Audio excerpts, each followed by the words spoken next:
Olá, sejam muito bem-vindos a mais um vídeo na nossa cobertura especial do IT Forum Praia do Forte 2025. Eu sou o Rafael Homer, editor do IT Forum, e tem aqui comigo um convidado muito especial, Fernando Contop, diretor de tecnologia do Itaú. Fernando, seja muito bem-vindo. Obrigado, Rafael. Prazer estar aqui com vocês. Fernando, você vai participar de uma palestra aqui com a gente no IT Forum, logo na sequência da nossa conversa, falar um pouco sobre o tema de dados, que é um tema vital para a indústria de tecnologia, né? E a provocação que a gente traz nessa palestra é das empresas data-driven, né? Todo mundo quer ser data-driven, mas nem todo mundo quer arrumar bagunça de casa para se tornar essa empresa. Queria conversar um pouco sobre a experiência do Itaú nesse processo, né? E acho que é interessante começar falando de uma jornada que o banco tem passado alguns anos já, de forma com bastante consistência, né, e velocidade também, levando em consideração o tamanho da empresa, né, que é a jornada de cloud do Itaú. Então, conta um pouco para mim de como vem sendo essa experiência, você numa posição de liderança de tecnologia lá no banco, e como que isso tem impactado justamente a estratégia de dados do banco. Boa, legal, Rafael. Bom, como você disse, né, todo mundo quer ser data-driven e AI-driven, mas isso presume que você tem algumas coisas mais organizadas para você usar, especialmente empresas que não são empresas incumbentes, né? Normalmente, que elas já vêm com uma arquitetura pré-existente, elas precisam sim se preparar para isso, se estruturar para isso e organizar coisas, né? A jornada de cloud, como você mencionou, a gente começou ela em 2018, né? E hoje a gente já tem 65% de toda a nossa plataforma rodando em cloud. E a gente tem como ambição, até o final de 2028, ter 100%. Então, nós estamos com uma agenda bem evoluída nisso daqui. E isso daqui é essencial para essa parte de data-driven, assim como outras, mas você ter aplicações modernizadas que rodam numa infraestrutura que te dá flexibilidade e tecnologias de inovação. A maior parte das tecnologias novas nascem e moram em ambientes de cloud. Você tem acesso às inovações muito mais rápido. Ela vira um pré-requisito muito importante, né? Mas, ampliando além de cloud, ele é um dos itens, mas a gente acredita, e o que a gente aprendeu nesse tempo, é que não basta modernizar as plataformas, né? A gente, para fazer o que a gente vem fazendo aqui, buscar o que a gente vem cada vez mais buscando, que é entregar com mais velocidade, gerar valor para os nossos clientes cada vez mais rápido, algumas outras coisas que passam nessa organização, a gente também acredita que elas são importantes, né? Então, você trabalhar num modelo mais moderno, então a forma como os times estão organizados e você conseguir efetivamente trabalhar com times que são multidisciplinares, todos com propósitos e incentivos muito bem alinhados e trabalhando num modelo ágil é essencial. A parte de modernização das plataformas e cloud sendo um elemento central é um outro desses elementos de organização. Você mudar seu método e você ter uma plataforma moderna, elas te permitem você também passar a trabalhar com produtos de dados.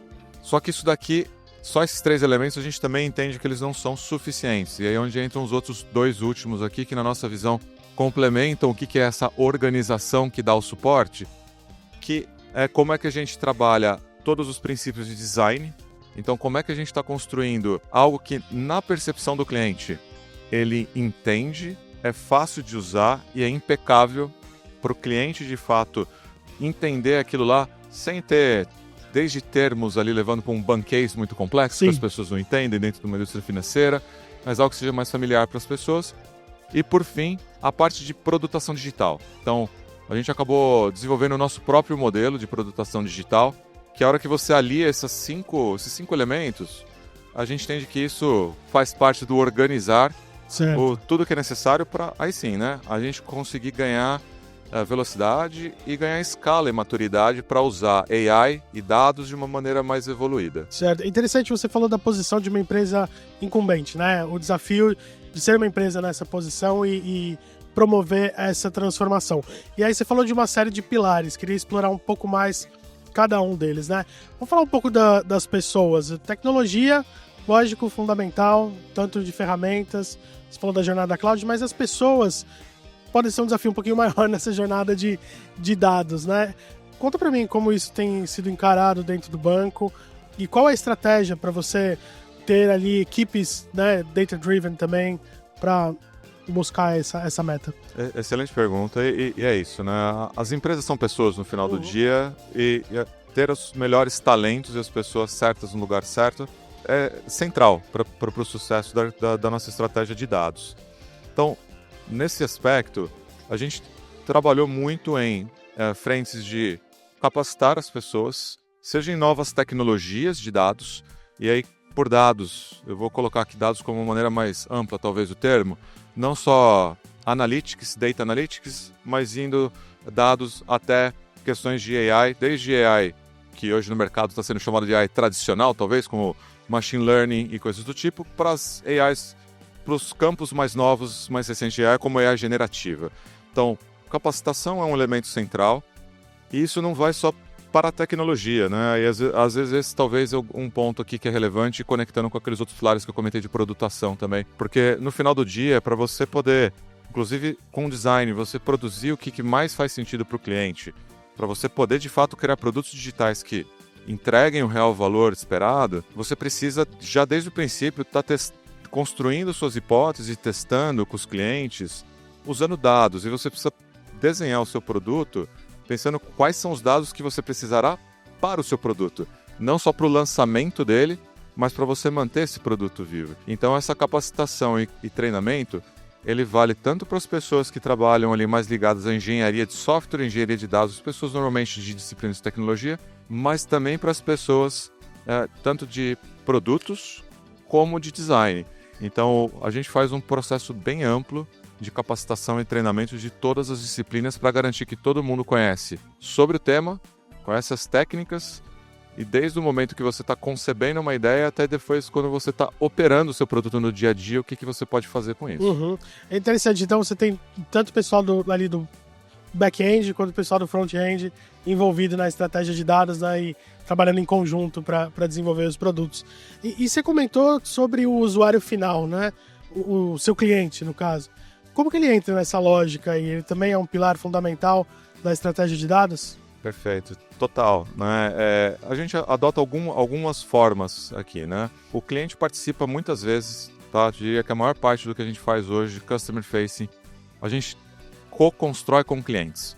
Então a gente usa desde técnicas no início, quando a gente está fazendo o discovery das necessidades reais e como que de fato aquilo lá toca a vida do cliente. Desde laboratórios, labs com clientes, pesquisas propriamente dito, e depois durante o ciclo de construção, a gente tem clientes que de fato participam conosco durante o processo de desenvolvimento e cocriação. Então a gente consegue um ciclo de feedback muito rápido de o que funciona melhor, o que não funciona tão bem.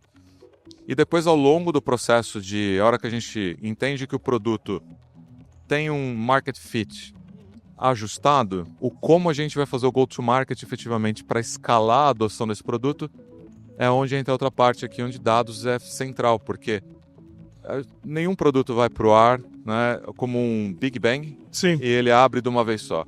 Você vai fazendo evoluções gradativas e o que está acontecendo, você saber em tempo real o que está acontecendo com o uso do seu produto, o comportamento de uso.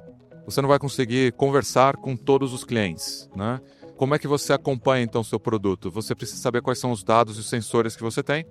É onde entra a outra parte aqui da conversa, que todos os produtos que nascem, já nascem com todos os dados, tanto democratizados como observados, para a gente garantir que a gente consegue detectar não só o sucesso, mas qualquer tipo de desvio eventual que está acontecendo, para que os times possam atuar prontamente e fazer ajustes. Sim.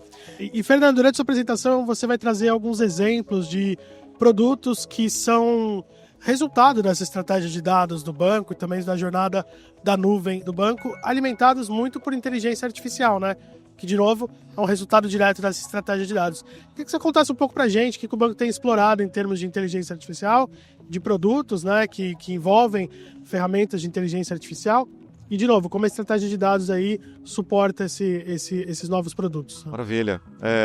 Bom, a gente tem uma vasta gama de produtos que usam inteligência artificial. Então, inteligência artificial mais tradicional, ela é usada em diversos tipos, desde proteções para clientes, questões de segurança, como recomendações, mas eu daria destaque no, talvez o que está mais hoje, né, na frente de tudo, que é AI generativa. Nós temos 3 grandes, talvez, casos aqui com AI generativa que estão na mão de clientes nossos já, que acho que mostram justamente como é que a gente tem evoluído tanto nas questões de organização dos times, mas essa preparação e como isso resulta em produto final, né? Um deles é o Pix no WhatsApp. Então, é um canal onde o cliente está e que te traz uma comodidade muito maior de eventualmente você não está num momento que você quer abrir o aplicativo do seu banco, chegar ali e clicar coisas, você consegue, e aí como qualquer outra AI generativa, de uma maneira multimodal, o cliente pode mandar como na experiência do WhatsApp ele pode mandar um áudio para o nosso WhatsApp, ele pode digitar, ele pode tirar uma foto, seja de um QR Code, de uma conta, e a AI generativa vai trabalhar isso daqui, realizar, seja o pagamento, a transferência, vai identificar seus contatos já frequentes e tratar isso aqui. Então, um exemplo de um caso aqui de uso no mundo transacional. O segundo caso que a gente já está com clientes também em testes com feedbacks bastante positivos é o nosso assessor de investimentos. Então, clientes que eventualmente não têm uma carteira de investimentos que lhe dá acesso a um assessor para você, a AI pode fazer esse papel muito bem. E conversando com o cliente, tirando dúvidas, com um nível de sofisticação bastante alto, e garantir que a gente serve uma base muito maior de clientes usando o AI. Isso presume uma série de não só dados, mas inclusive combinação de tipos de AI por trás para funcionar. E por último, no mundo que não é de pessoa física, no mundo de empresas, a gente recentemente lançou o Itaú Amps, que é um aplicativo novo para as empresas, que ele já vem com AI generativo embarcado. Então ele é o primeiro que está chegando já com o Inteligência Itaú na ponta, para ajudar os empreendedores a conseguirem fazer coisas do seu dia a dia de uma maneira conversacional. Então você pode conversar com o aplicativo que vai analisar seus dados e você pode fazer perguntas do tipo: poxa, eu preciso conseguir organizar melhor meu fluxo de caixa. Como eu posso fazer?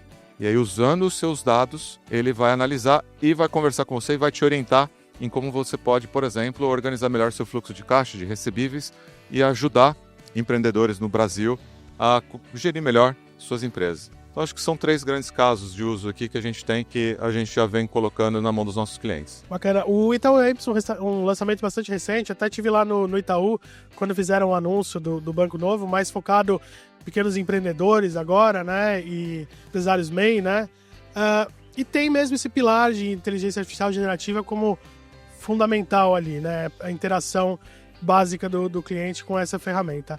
Queria entender, essa ferramenta é bastante nova, você já tem explorado com alguns casos de sucesso aí, como você estava comentando, mas existe aí uma nova interação do cliente com o dado, né? E uma nova forma como esse dado é lido, né? Uma forma mais conversacional, mais natural. Como garantir que essa nova forma de interação do cliente e os dados que resultam nessa interação sejam bem encaixados ali na estratégia de dados mais ampla da empresa? Legal. Rafael, assim, muda a dinâmica, né? Como você mesmo colocou.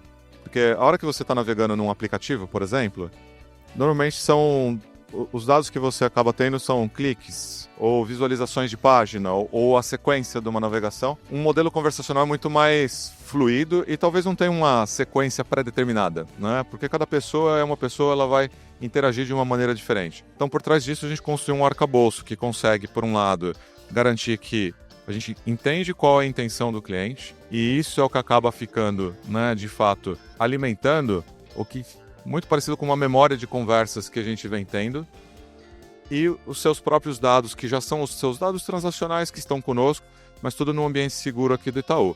Então, muda sim a forma de você poder identificar os comportamentos, os interesses que o cliente tem, os sentimentos que o cliente está, se ele está numa conversa com você que ele está mais ansioso, que numa tela, eventualmente, de um app, você não consegue talvez capturar tão bem elementos como sentimentos. Numa conversa você consegue trazer, então tem novos dados talvez não estruturados, mas que viram elementos novos, inclusive para tom de voz da conversa, como é que a gente vai retornar. Então, por isso que a gente construiu um arcabouço que garante que a gente captura o que faz sentido, retornar com um tom de voz adequado, e isso aqui tem junto um arcabouço que nós colocamos aqui de AI responsável, de forma a garantir que todas as questões éticas, que tipo de assunto a gente pode ou não conversar com o cliente, são bem tratadas e entregues para o cliente de uma maneira organizada. Bacana. E eu conversei aqui com o Fernando Contop, ele que é diretor de tecnologia do Itaú Unibanco. Fernando, muito obrigado por estar aqui com a gente, prazer falar com você. Obrigado, Rafael, um prazer estar aqui com vocês. E continue acompanhando aqui a nossa cobertura completa do IT Fórum Pré-Aero Forge 2025. A gente vai ficando por aqui e até mais. Até mais.